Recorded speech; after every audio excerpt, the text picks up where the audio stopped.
হাতের ইশারা, বাঁশের লাঠি আর বাঁশি দিয়েই চলছে ট্রাফিক পুলিশের কাজ।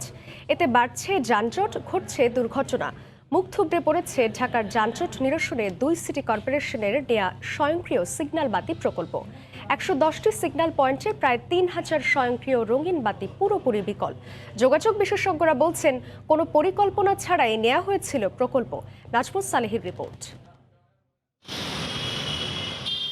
রাজধানীর অন্যতম ব্যস্ত রাস্তা বিজয় সরণি। যানবাহন নিয়ন্ত্রণে ৪ রাস্তার এই ডাইভারশনে চারদিকেই আছে সিগন্যাল পোস্ট, আছে রঙিন বাতি। কিন্তু এসব ডিজিটাল সিগন্যাল বাতির সবগুলোই নষ্ট। ফলে অন্যতম এই রাস্তায় হাতের ইশারা আর বাঁশের লাঠির সাহায্যেই যানবাহন নিয়ন্ত্রণের কাজ করছেন ট্রাফিক পুলিশ। চালকরা বলছেন, যখন গাড়ির চাপ বেশি থাকে তখন খেই হারিয়ে ফেলেন পুলিশ সদস্য।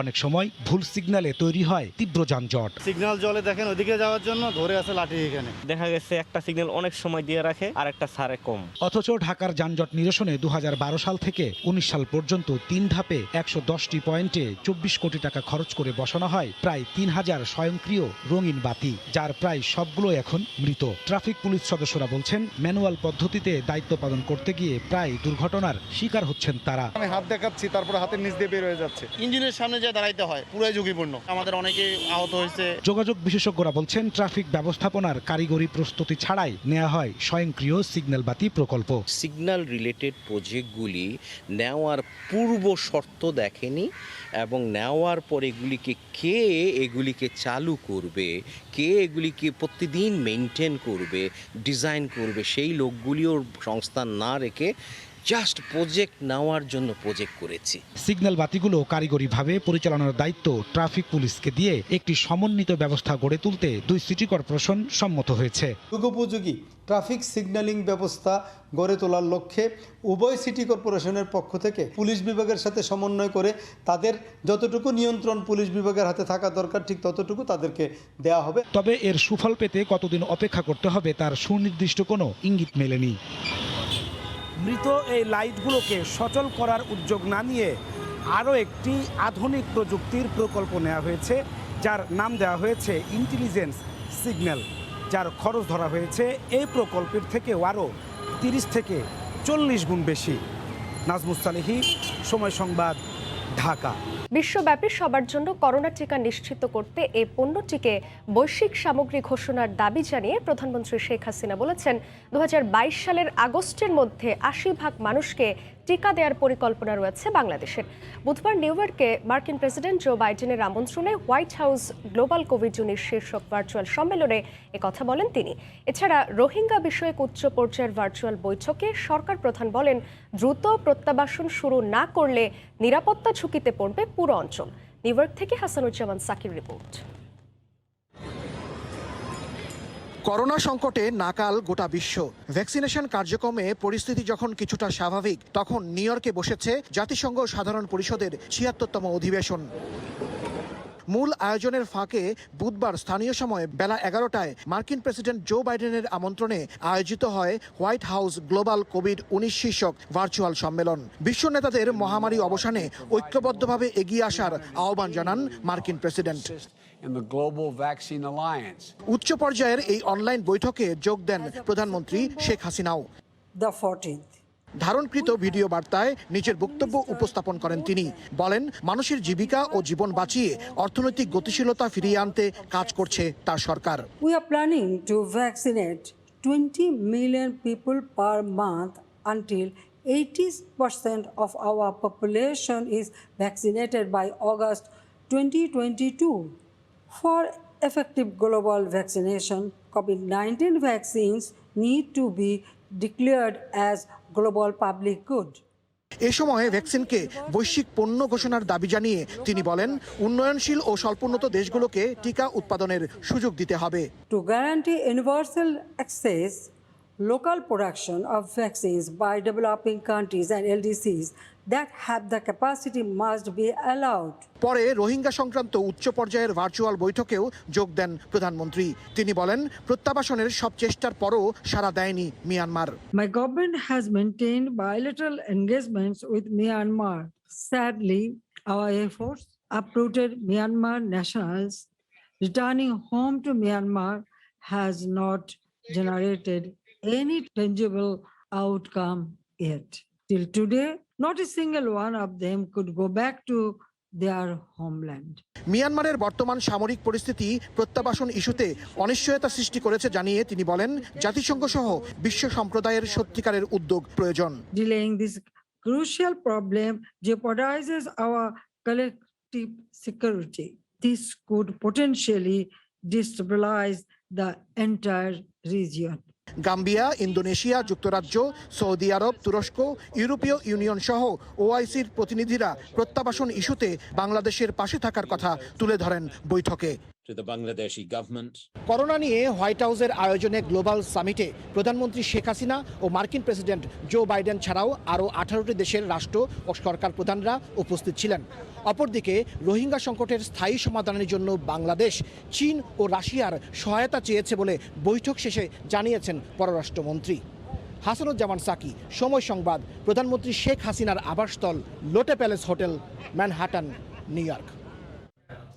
টাঙ্গাইলের এলেঙ্গা থেকে রংপুর পর্যন্ত দীর্ঘ 190 কিলোমিটার 4 লেনের মহাসড়কে চলছে কর্মযজ্ঞ। কোভিড জমি অধিগ্রহণের কারণে কিছুটা ধীরগতি হলেও নির্ধারিত সময়ে কাজ শেষ করার আশা প্রকল্প সংশ্লিষ্টদের। এটি বাস্তবায়িত হলে উত্তরাঞ্চলের সড়কে যানবাহনের চাপের পাশাপাশি কমবে সড়ক দুর্ঘটনাও, এমন অভিমত বিশেষজ্ঞদের। নুরুল আলম দয়নের তোলা ছবিতে ওবায়দুল্লাহ মামুনের রিপোর্ট। দক্ষিণ এশিয়ার দেশগুলোর মধ্যে সড়ক পথে আন্তঃযোগাযোগ বাড়াতে বাংলাদেশের 8টি মহাসড়কে যুক্ত হয়েছে এশিয়ান হাইওয়ে সাসেক 2 প্রকল্পে। এটি বাস্তবায়িত হলে ভারত, মিয়ানমার ও চীনের সাথে সড়ক পথে যুক্ত হবে বাংলাদেশ। 16,662 কোটি টাকা ব্যয়ে কাগজে কলমে প্রকল্পটি 2016 সালের হলেও মাঠ পর্যায়ে কাজ শুরু হয় 2019 সালে। এলেঙ্গা থেকে সিরাজগঞ্জের হাটিকমরুল হয়ে রংপুর মডার্ন মোড় পর্যন্ত 190 কিলোমিটার সড়কে চলছে মহাকর্মযজ্ঞ। পুরো প্রকল্পটি বাস্তবায়ন হচ্ছে এডিবি ও বাংলাদেশ সরকারের অর্থায়নে। তবে সরকারি সেবা সংস্থাগুলোর মধ্যে সমন্বয়হীনতা ও করোনা মহামারীর কারণে কাজে কিছুটা ধীরগতি হয়েছে বলে জানান প্রকল্প সংশ্লিষ্টরা। কোভিডের কারণে আমাদের যে সমস্যাটা হয়েছিল আমাদের শুরুর দিকে, আমাদের প্রায় 6 থেকে 8 মাস আমাদের কাজ বন্ধ ছিল। 3 মাস তো পুরোপুরি বন্ধ ছিল। আমাদের জমি অধিগ্রহণের 2-1টা জায়গায় একটু সমস্যা হচ্ছে, যে কারণে আমাদের একটু কাজের বাধা হচ্ছে, কিন্তু আমরা আশাবাদী যে আমরা নির্ধারিত সময়ের মধ্যেই কাজটা শেষ করতে পারবো ইনশাআল্লাহ। তবে নির্ধারিত সময়ে সাসেক প্রকল্পের 8টি প্যাকেজের কাজ শেষ হবে বলে দাবি প্রকল্প পরিচালকের। 7টি প্যাকেজের কাজ আমরা আশা করছি যে আমরা আগামী 2 বছরের মধ্যে এটাকে শেষ করে দেব। কিন্তু আরও 2টি ইম্পর্টেন্ট প্যাকেজ আছে, যেটা একটা হচ্ছে যে হাটিকামরুল ইন্টারচেঞ্জ, আর একটা হচ্ছে যে এলেঙ্গা থেকে বঙ্গবন্ধু ব্রিজ সেতু পর্যন্ত। এই 2টা প্যাকেজে আমাদের একটু সময় লাগবে, বাট আমরা চেষ্টা করছি যে কোনোভাবেই যেন 2024 ডিসেম্বরের তার মধ্যেই যাতে আমরা শেষ করতে পারি। প্রকল্পটি বাস্তবায়ন হলে যানজটের পাশাপাশি কমবে দুর্ঘটনাও, এমন অভিমত সড়ক বিশেষজ্ঞদের। আমাদের বাংলাদেশের জন্য খুবই গুরুত্বপূর্ণ, কারণ এখানে আমরা ইকোনমিক একটা লাইফলাইন যেমন তৈরি হবে, পাশাপাশি হচ্ছে যে এই রাস্তা অর্থাৎ এলেঙ্গা থেকে আমার রংপুর পর্যন্ত যে আমার একটা দুর্ঘটনা ঘটতো এই রাস্তায় এতদিন, সেটা কিন্তু আমরা অনেকাংশে কমিয়ে আনতে পারবো, কারণ এটা যতটুকু সম্ভব অ্যাক্সেস কন্ট্রোল করা হচ্ছে, 4 লেন করা হচ্ছে এবং গার্ড রেল দেওয়া হচ্ছে। সো ফলে এখানে কিন্তু অ্যাক্সেস অর্থাৎ ক্রসিংটা খুব কম হবে। এছাড়া রংপুর থেকে বুড়িমারি ও বাংলাবান্ধার দিকে 4 লেনের কাজ শেষ হলে এশিয়ান হাইওয়ের সাথে যুক্ত হবে সাসেক 2 প্রকল্পটি। সবকিছু ঠিকঠাক থাকলে বাংলাদেশে এশিয়ান হাইওয়ে প্রকল্পের 8টি প্যাকেজ 2024 সালে উদ্বোধন করার কথা রয়েছে। আর এতে করে উত্তরাঞ্চলে কোটি মানুষের ভাগ্য যেমন বদলে যাবে, তেমনি করে বিশ্ব দরবারে যুক্ত হবে নতুন এক বাংলাদেশ। রংপুর থেকে ওবায়দুল্লাহ মামুন, সময় সংবাদ। ভারতের পশ্চিমবঙ্গের বিভিন্ন বাজারে মিলছে পূজা উপলক্ষে বাংলাদেশ থেকে পাঠানো রূপালী ইলিশ। বৃহস্পতিবার সকালে কলকাতা লাগোয়া হাওড়া বাজার থেকে নিলামের মাধ্যমে বিভিন্ন বাজারের মাছ ব্যবসায়ীরা এই ইলিশ সংগ্রহ করেন। পদ্মার সুস্বাদু মাছ পেয়ে খুশি ক্রেতা। বিশ্বজিৎ দাসের ক্যামেরায় হাওড়া বাজার থেকে আরও বিস্তারিত জানিয়েছেন সুব্রত আচার্য। বৃহস্পতিবার সকালে 11টি ট্রাকে 80 মেট্রিক টন ইলিশ ভারতের অন্যতম বড় মাছের আড়ত হাওড়ার মাছ বাজারে পৌঁছয়। এরপর শুরু হয় নিলামে মাছ বিক্রি। হাক ডাকে স্থানীয় মাছ ব্যবসায়ীদের মাঝে চলে ইলিশ সংগ্রহের প্রতিযোগিতা। আগের তুলনায় দাম কিছুটা কম হওয়ায় খুশি ব্যবসায়ীরাও। দুর্গাপূজার একটা বোনাস পেলাম আমরা, যেটা এতদিন এত টান ছিল, সেই হিসাবে আমরা একটা বোনাস পেলাম। বাজারে আপনার এখানে বিক্রি হচ্ছে যে মাছটা 650, এটা পাইকারি হচ্ছে। খুচরা মার্কেটে এটা 700 থেকে 750 টাকা। আরও একটু ভালো মাছ হলে আপনার 800 টাকা এরকম দামে বিক্রি হতে পারে। বাংলাদেশ ইলিশ যদি দেয়, এটাতে সাধারণ মানুষের যে সেন্টিমেন্ট, সেটা এই পারের বাঙালি হোক আর ওই পারের বাঙালি, এটা একটা অন্য লেভেলে যায়। প্রথম চালানে 800 থেকে 1 কেজি 200 গ্রাম ওজনের ইলিশ এসেছে। পাইকারি বাজারে 1 কেজির নিচে মাছের দাম 750 থেকে 800 রুপি এবং 1 কেজির ওপরে ইলিশের দাম 1200 রুপি, যা খুচরো বাজারে 1000 থেকে 1500 রুপিতে বিক্রি হচ্ছে। 52টি মাছ রপ্তানিকারক প্রতিষ্ঠানকে এবার পশ্চিমবঙ্গে ইলিশ রপ্তানির অনুমোদন দিয়েছে বাংলাদেশ সরকার। পুজোর আগে পশ্চিমবঙ্গের বাঙালিরা কিন্তু অপেক্ষায় থাকেন এই রূপোলি ইলিশের জন্য। বাংলাদেশের সরকারের পক্ষ থেকে পুজোর উপহার হিসেবে এই ইলিশ হাওড়া বাজারে যখন এসে পৌঁছলো, বলার অপেক্ষা রাখে না। সবার চোখে মুখে যেমন পুজোর যে আনন্দ, সেটি আগেই উদ্ভাসিত হয়। হাওড়ার ইলিশ বাজার থেকে সুব্রত আচার্য, সময় সংবাদ। মিয়ানমার থেকে বাংলাদেশে পালিয়ে আসা রোহিঙ্গাদের জন্য আরও 18 কোটি মার্কিন ডলার তহবিলের ঘোষণা দিয়েছে যুক্তরাষ্ট্র। বুধবার যুক্তরাষ্ট্রের পররাষ্ট্র দপ্তরের মুখপাত্র জানান, তারা 10 লাখেরও বেশি রোহিঙ্গার জন্য এই তহবিলের ঘোষণা দিয়েছেন। তিনি বলেন, বাংলাদেশে আশ্রয় নেওয়া রোহিঙ্গাদের জন্য 2017 সাল থেকে এখন পর্যন্ত যুক্তরাষ্ট্র থেকে 120 কোটি ডলার সহায়তা করা হয়েছে। 2017 সালে অং সান সুচির নেতৃত্বে সেনাবাহিনীর নির্যাতনে মিয়ানমারের রাখাইন রাজ্য থেকে 10 লাখেরও বেশি রোহিঙ্গা পালিয়ে এসে বাংলাদেশে আশ্রয় নেয়। এরপর থেকেই তারা কক্সবাজারের বিভিন্ন ক্যাম্পে আছেন।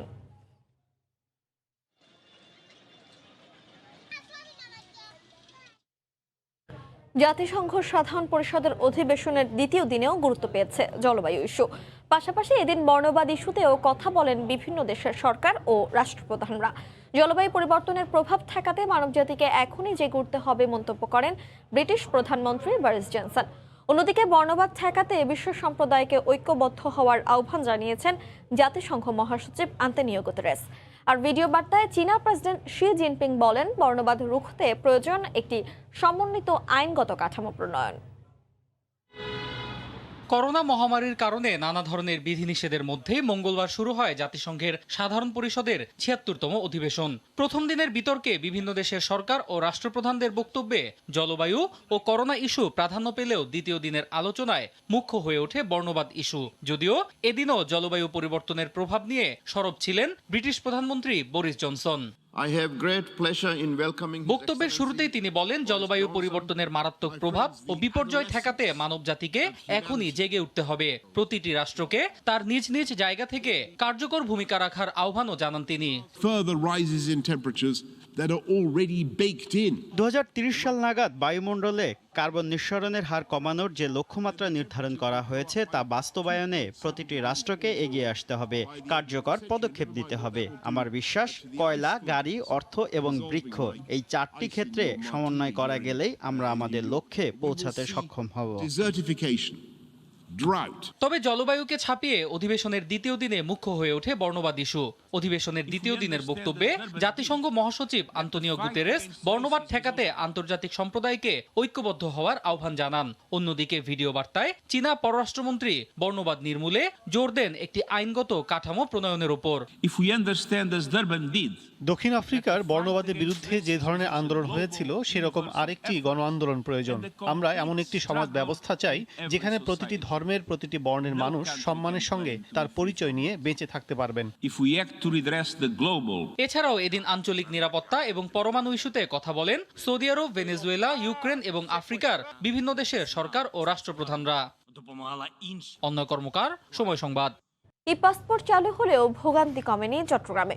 সফটওয়্যার সিস্টেমের জটিলতা ও আবেদনকারীর ভুলের কারণে উল্টো বেড়েছে নানা হয়রানি। তবে কর্তৃপক্ষ বলছে, সমস্যার সমাধানে কাজ চলছে। পাসপোর্ট অফিসের ভোগান্তির বিষয়ে গতকাল ছিল ঢাকার অবস্থা নিয়ে রিপোর্ট, আজ থাকছে চট্টগ্রাম নিয়ে। নুরজামান আতিকের ক্যামেরায় শফিকুল আলম প্রতিবেদন। কর্ণফুলীর বাসিন্দা প্রবাসী মিজান 31 আগস্ট পাসপোর্ট পাওয়ার কথা, কিন্তু ভুলে এমডি এর জায়গায় মোহাম্মদ আশায় আটকে গেছে পাসপোর্ট। ভিসার মেয়াদও শেষ, ফলে যেতে পারেননি সৌদি আরব। তারা বলতেছে এমডি মোহাম্মদ আর মফুরা মোহাম্মদ এর জন্য পাসপোর্ট আটকে আছে। আমি যদি 31 তারিখে পাসপোর্ট পেতাম তাহলে আমি চলে যেতে পারতাম। হাতে লেখা ও এমআরপি ভোগান্তি কমাতে চালু হয়েছে ই পাসপোর্ট। তাতে এতটুকু কমেনি ভোগান্তি, বরং বেড়েছে নানা টেকনিক্যাল হয়রানি। আটকে যাচ্ছে পাসপোর্ট। সবচেয়ে বড় সমস্যা জাতীয় পরিচয়পত্রের সাথে আবেদনকারীর তথ্যের মিল না থাকা। ওরা ভুল করছে যে আমার আব্বুর নাম আবুল কালামের জায়গায় আব্দুল করিম দিছে। তো ওই পাসপোর্টে যখন এখানে ড্যাম হয়ে গেছে, আমি আজকে 3টা বছরে এখানে আসতে আসি যাইতে আসি। এক জায়গায় এমডি আছে, আরেক জায়গায় আছে আপনার মোহাম্মদ। এই কারণে শুধু পাসপোর্টটা 6 মাস যাবৎ ঘুরতেছে। ডাইরেক্টলি জমা করলে জমা নেয় না, ওরা দালালের লোগো এটা দেখতে হয়। কর্তৃপক্ষ বলছে আবেদনকারীর অদক্ষতা ও সফটওয়্যার সিস্টেম ভোগান্তির জন্য দায়ী। তবে সমস্যা সমাধানে কাজ করছে তারা। এই ত্রুটির কারণে সিস্টেমে যখন এটা আটকে যায়, তখন এটা নিষ্পত্তি হইতে নিয়মের মধ্যে নিষ্পত্তির পথ আছে। আমরা সেই নিষ্পত্তির পথটা ওগুলো করতে লোকজনে একটু কষ্ট পায়, আমাদেরও কিন্তু অ্যাকচুয়ালি আমরা সেবা দেওয়ার জন্য সবসময় প্রস্তুত দিয়ে যাচ্ছি, কিন্তু এইটা আমাদের জন্য অতিরিক্ত একটা বার্ডেন হয়ে থাকে। চট্টগ্রাম মনসুরাবাদ বিভাগীয় পাসপোর্ট অফিসে প্রতিদিন 500 থেকে 600 পাসপোর্টের আবেদন জমা হয়। পাশাপাশি ডেলিভারি হয় সমপরিমাণ। শফিকুল আলম, সময় সংবাদ, চট্টগ্রাম। চরম ঝুঁকিপূর্ণ হয়ে উঠেছে প্রবাল দ্বীপ সেন্ট মার্টিনের একমাত্র জেটিটি। প্রাকৃতিক দুর্যোগে জেটিটি ক্ষতিগ্রস্ত হয়েছে একাধিকবার। তবে চলতি বছরের মে মাসে ঘূর্ণিঝড় ইয়াসের প্রভাবে প্রবল জোয়ারে ভেঙে তছনছ হয়ে যায় পল্টন ও জেটির নানা অংশ। এখন পুরোপুরি ব্যবহারের অনুপযোগী হয়ে পড়েছে। আরও জানাচ্ছেন সুজাউদ্দিন রুবেল। প্রবাল দ্বীপ সেন্ট মার্টিনের যোগাযোগের একমাত্র মাধ্যম হচ্ছে নৌরুট। উত্তাল সমুদ্রের কারণে এই দ্বীপ পর্যটকদের জন্য উন্মুক্ত থাকে মাত্র 5 মাস। এই সময় পর্যটকদের আনা নেয়ায় চলাচল করে 60টির মতো জাহাজ। আর সারা বছর দ্বীপবাসী চলাচলের জন্য ব্যবহার করে শতাধিক ট্রলার। জাহাজ কিংবা ট্রলার, যাত্রী বা মালামাল নিয়ে ভিড়ে দ্বীপের একমাত্র জেটিতে। কিন্তু দীর্ঘদিন সংস্কারের অভাবে জরাজীর্ণ হতে হতে সবশেষ ঘূর্ণিঝড় ইয়াসের আঘাতে লণ্ডভণ্ড হয়ে ব্যবহারের অনুপযোগী হয়ে পড়েছে জেটিটি। মারাত্মক ঝুঁকিপূর্ণ অবস্থায় পারাপার করলেও বিধ্বস্ত এই জেটিতে পর্যটকবাহী জাহাজ আদৌ ভেড়ানো যাবে কিনা তা নিয়ে দুশ্চিন্তায় দ্বীপের বাসিন্দারা। আমরা অনেক কষ্ট হয়েছে, হয়তো ভয় লাগছে। জেটিটা অকৃত হয়ে পড়েছে, যেটা ব্যবহার করা উপযোগী নয়। এই জেটির পুনঃসংস্কার না হলে এই জনগণ, টুরিস্ট, দেশ বিদেশি টুরিস্ট ওঠানামাতে অনেক বাধাগ্রস্ত হচ্ছে, যে কোনো মধ্যে ভেঙে পড়ে যেতে পারে। ঘূর্ণিঝড় ইয়াসের কারণে যে ভেঙে পড়েছে, আজ পর্যন্ত মেরামতের কোনো খোঁজ খবর নেই। শীঘ্রই জেটিটি সংস্কার করা না গেলে সেন্ট মার্টিন নির্ভর পর্যটন শিল্প মুখ থুবড়ে পড়বে বলে দাবি সংশ্লিষ্টদের। এখনো পর্যন্ত এই জেটিটা সংস্কার করা হয়নি। বর্তমান অবস্থায় শিপ ওখানে বিড়ার জন্য খুবই ঝুঁকিপূর্ণ হবে। আমরা জোর দাবি জানাচ্ছি যাতে করে দ্রুত সময়ের মধ্যে সেন্ট মার্টিনের জেটিটি সংস্কারের জন্য। জেলা প্রশাসক জানালেন, পর্যটন মৌসুম শুরুর আগেই জেলা পরিষদ জেটিটি মেরামত করবে। যে এটার কাজ জেলা পরিষদ করে এবং জেলা পরিষদ এটা নিয়ে কাজ করছে। আশা করি সিজন শুরু হওয়ার আগে এটা ঠিক হয়ে যাবে। পর্যটক ও দ্বীপের বাসিন্দাদের সুবিধার্থে 2005 সালে নির্মিত হয় প্রবাল দ্বীপ সেন্ট মার্টিনের জেটিটি। পর্যটকের ভরা মৌসুমে দ্বীপে প্রতিদিন ভ্রমণে আসেন কয়েক হাজার পর্যটক। সুজাউদ্দিন রুবেল, সময় সংবাদ, কক্সবাজার। আইসিসির নিয়ম অনুযায়ী আরব আমিরাতে বাংলাদেশ ক্রিকেট দলকে 6 দিনের কোয়ারেন্টাইন করতে হবে। তবে ওমানের বায়োবাবল থেকে সরাসরি চার্টার্ড ফ্লাইটে দুবাই গেলে কোয়ারেন্টাইন আইন শিথিল হতে পারে বলে মনে করেন বিসিবির চিকিৎসক দেবাশিস চৌধুরী। এদিকে ইনজুরি পুনর্বাসন অংশ হিসেবেই নেপালের এভারেস্ট প্রিমিয়ার লিগে খেলবেন তামিম ইকবাল, জানিয়েছেন চিকিৎসক। আপাতত আমাদের কাছে যেটা ইনফরমেশন আছে, ওমানের এখান থেকে নেগেটিভ টেস্ট রিপোর্ট নিয়ে যেতে হবে, সবাইকে ভ্যাকসিনেশন সম্পন্ন করতে হবে, এবং ওখানে আমরা যতটুকু জানি যে 24 ঘন্টার একটা কোয়ারেন্টাইন পিরিয়ডের কথা বলা আছে। 6 দিনের কোয়ারেন্টাইনের একটা নির্দেশনা আইসিসি আপাতত সবাইকে দিচ্ছে। কিন্তু যে দলগুলো বাবল টু বাবল ট্রান্সফার হয়, তাহলে সেক্ষেত্রে তাদের 6 দিনের কোয়ারেন্টাইন মওকুফ হতে পারে। এভারেস্ট প্রিমিয়ার লিগে খেলাটা এই পুনর্বাসন প্রক্রিয়ার কিন্তু একটা অংশ। এই খেলার মধ্যে বোঝা যাবে যে আসলে স্কিল এবং অন্যান্য বিষয়েও কতটুকু নিজেকে ম্যানেজ করতে পারছে, এবং এই খেলার ফিডব্যাকের উপর নির্ভর করে আমরা ওর পরবর্তী চিকিৎসার ব্যাপারে চিন্তা করব।